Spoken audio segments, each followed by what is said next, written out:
Pope Leo XIV said that he was not elected to live comfortably or avoid conflict, but to remain faithful to his mission and beliefs. He explained that comfort and faithfulness are completely different things, and throughout his leadership he has never confused the two. According to him, true leadership often requires sacrifice, criticism, and difficult decisions rather than popularity.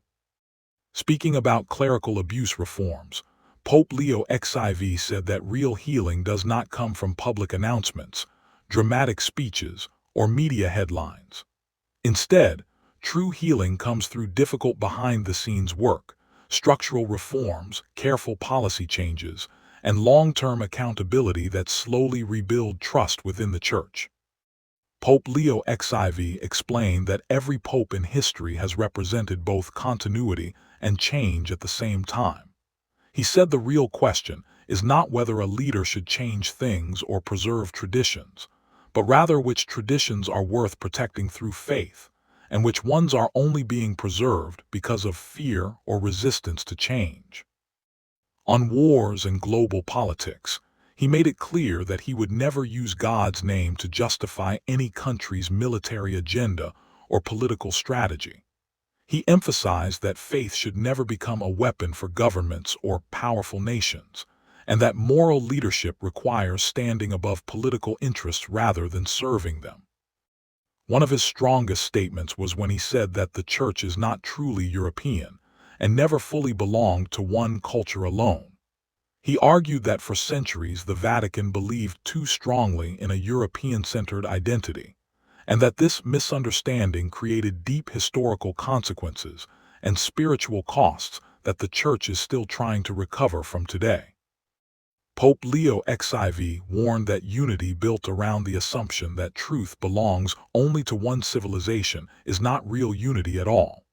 He described such unity as a form of occupation hidden behind religious language, explaining that faith should unite people across cultures instead of forcing one culture to dominate others.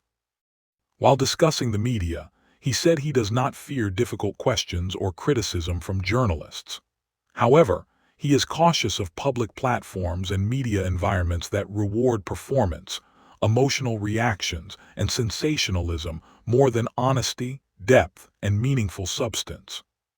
Speaking about the legacy of Pope Francis, Pope Leo XIV said that Francis opened important doors for the Church and created opportunities for reform and dialogue. He explained that his own role is not to stand still admiring those achievements, but to continue moving forward and build upon the path that was already opened. In response to criticism that he was too passive, Pope Leo XIV argued that the Church has already experienced enough leaders who rushed into action without enough reflection. He said what the Church truly needs are leaders who first listen carefully, understand deeply, and only then take meaningful and wise action.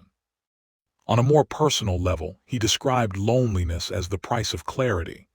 He explained that when a person is truly clear about their beliefs, values, and purpose, many people will misunderstand them, disagree with them, or even intentionally criticize them. According to him, leadership often requires accepting that isolation. When one of his critics partially admitted misjudging him, Pope Leo XIV responded by saying he did not invite people there to prove himself right or seek vindication. Instead, his goal was to create understanding and honest dialogue, because he believes understanding serves the Church far more than personal victory or public reputation. In his final and most powerful statement, Pope Leo XIV said that he is not simply trying to keep the Church united on the surface. Rather, he is trying to transform the Church into something genuinely worth keeping together in the future. He explained that preserving an institution means little unless that institution remains morally meaningful, spiritually alive, and worthy of people's trust